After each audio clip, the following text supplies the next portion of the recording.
саламатсыздар ма балалар?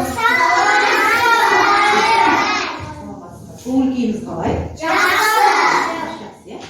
Онда амандасып алайық, иә? Амансың ба, алтын күн, амансың ба, көр аса, амансың ба, достарым, сендерді көріп қуанам. Жарайсыңдар, керемет балалар. Бұл біздің оқу қызметімізде сауат ашу сабағы. Біз сауат ашу оқу қызметінде тапсырмалар мен ойындарды орындау үшін біз топқа бөлініп алайық, иә? Қазір сендерге мен сиқырлы сандықшаның ішінде әртүрлі әріптер берілген. Сол әріптерді өзімізге керек әріптерді таңдап аламыз да А және Х, Н деп үш топқа бөлінген. Сол үш топқа бөлініп әркез өз орныңызға отырасыз. Қалыспаймыз.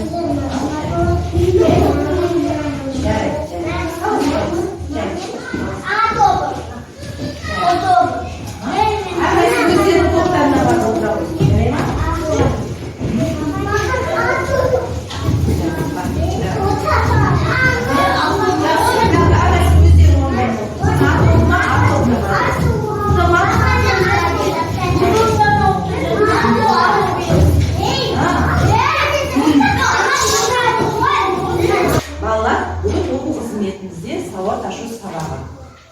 Балалар, бір жылда неше мезгіл бар? Қанша? Неше мезгіл бар? Көктем, жаз, күз, қыс. Жарайсыңдар. Ал қазір бізде қандай мезгіл? Қыс мезгілі.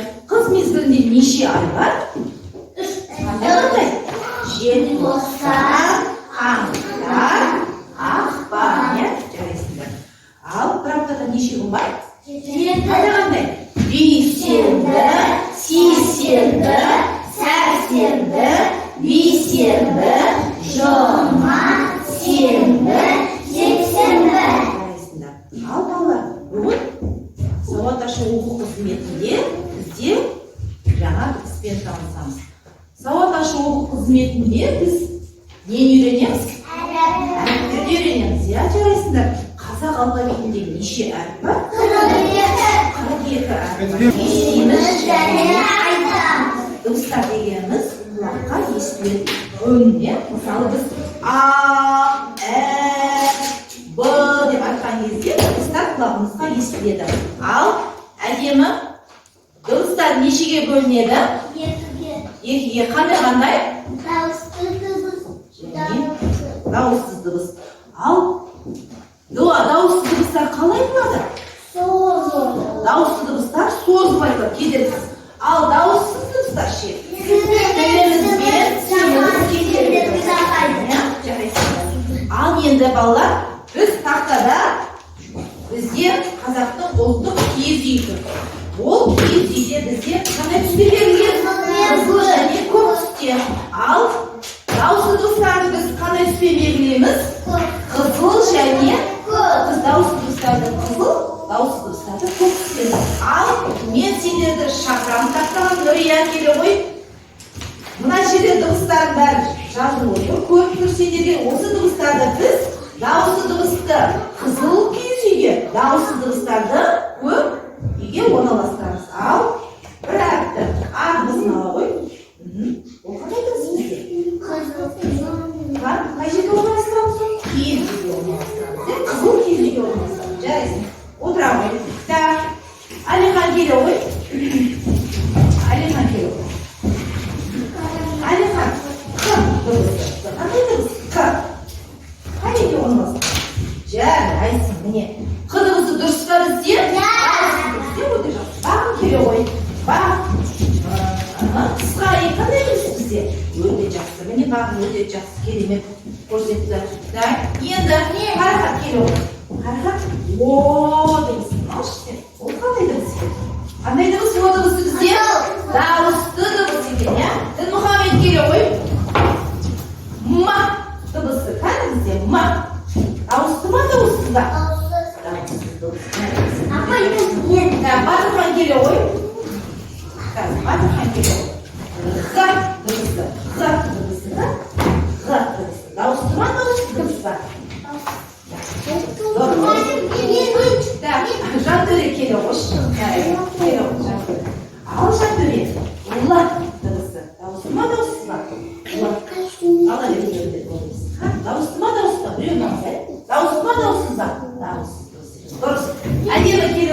әдемі келе ғой.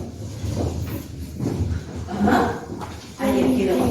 Ал әдемі о дыбысы. Дауысты ма, дауыссыз ба? Дауысты өсене. Жарайсыңдар ғой. Ол шықта ғой енді. Келе ғой, Алихан келе ғой. Жарайды. Алихан.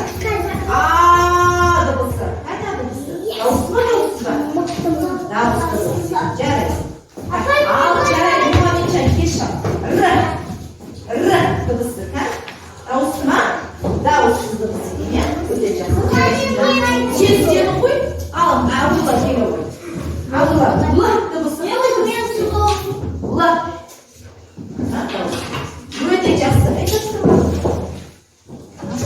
Үстіне жақсыларыз. Так, жарайсыңдар балалар. Өте жақсы.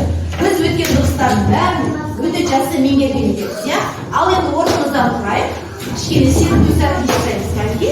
Маған қараймыз бәріміз. Так, жасаймыз. Күркірейді терезелер шың-шың, жирен-шелек көп-көп, жонарқанды тоз-тоз, қырмады сол-көз. Жарайсыңдар, өте жақсы. Балалар, өткен сабақта біз қандай дыбыспен танысқан едік? Қандай дыбыс?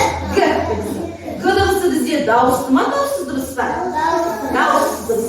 Г дыбысына келетін қандай сөздер бар дедім? Батырхан, гүл, газет, гир, иә? Өте жақсы. Ал енді Г дыбысына келетін буындарымызды оқайықшы кәне. Қайталаймыз ба? Г, Г, Е, И, Г, Гу. Жарайсыңдар, тағы да қайталаймыз. Г, Е, И, Г, Гу. Өте жақсы. Өткен сабақты жақсы меңгерген екенбіз. Ал енді балалар, бүгін жаңа оқу қызметімізде жаңа дыбыспен танысамыз. Ол жаңа сабағымыздың аты бізде әдемі Жантөре қаңбақ пен қоңыздың саяхаты. Қаңбақ деп біз нені айтамыз? Не қараңдар қаңбақты. Бұл құйында жерде қатты ұшып кететін қаңбақ деп айтамыз. Бұл бір орында тұрмайды. Сондықтан оны қаңбақ дейміз. Және қоңыз, міне, қоңыз деген Жантөре кім? Әдемі. Қоңыз. 2, 3. Балалар, бүгін біз сендермен дыбысымен танысамыз. Дыбысы бізде дауыссыз дыбыс. Дыбысынан келетін бізде қоңыз, қоңырау, гүл, жаңғақ, доңыз деген сөздер бар екен, иә? Қараңдаршы бала тақтаға. Дыбысы бізде қандай әріпке ұқсайды? Н. Екеуінің айырмашылығы бар ма? Н дыбысының, иә? Қараңдар. Н дыбысының бас әріпі болады да, дыбысында бас әріп болмайды. Ол Батырхан сөздердің ортасында және аяғында кездеседі екен, н дыбысы. Мысалы, ыңнан келетін шаң, таң, шаңғы, қоңыз, доңыз деген сөздердің ортасында аяғында кездеседі екен. Біз дыбысымен танысты. Дыбысының бас әрпі болмайды деме. Дыбысы дыбысына ұқсайды екен. Ал мен сендерге бір тақпақ оқып беремін. Дың-дың қоңыраумын, дың-дың соғыламын, дың-дың қабыламын, мектептен табыламын. Ол не бізде? Қоңырау. Бізде үзілісте не соғылады бізде? Қоңырау соғылады. Оны біз қоңырау деп айтамыз. Қоңырау деген сөзде дыбысы бар ма? Жоқ, иә? Ал мен сендерге сөздер айтамын. Егер дыбысы кездессе, не істейміз? 3 рет шапалақтаймыз. Ал жаңғақ. Барма дыбысы жарайсыңдар. Тақта. Барма тақтада? Жоқ дыбысы. Қоңырау. Жарайсыңдар. Шаңға. Жарайсыңдар. Өте жақсы дыбысы. Біз сонымен бүгін қандай дыбыспен таныстық? Қандай дыбыспен? Қайталайықшы кәні. Тағында. Жантөре, дыбысынан келетін қандай сөздер бар дедім? Кім айтады дыбысынан келетін қандай сөздер бар? Шаңырақ, шаңғы, тағында? Шаң, таң, жаңғақ. Дұрыс айтасыңдар, иә? Жарайсыңдар. қоңыраугүл, жарайсыңдар. Балалар, бүгін оқу қызметімізде біз ың дыбысымен таныстық. Ың дыбысы сендерге түсінікті болды ма? Ал егер сендердің алдарында бағдаршам деген әдіс тәсілімізді орындаймыз. Ал бағдаршам туралы тақпағымызды бір қайталайықшы кәне. Қызыл көзін ашқанда сынық сүйем бастауға. Сары көзін ашқанда қара қалма аспанға. Жасыл көзін ашқанда өтелерін жасанға. Онда сабағымыз түсінікті болса, біз қандай түсінік көрсетеміз? Қане, бағдаршам әдісімізді түсінікті ма сабақ сендерге бағыттарына? Түсінікті ма? Онда түсінікті болса, жасыл түсті көрсетеміз, иә? Міне, егер түсінбесеңдер, айтыңдар, мен түсінбедім апай деп, иә? Ал түсіндім, түсіндіре алмайын десеңдер, онда біз қандай түсінер? Сары, иә? Сондықтан бәрімізге түсінікті ғой, иә? Сабақ, иә? Ың дыбысы, иә? Жарайсыңдар балалар.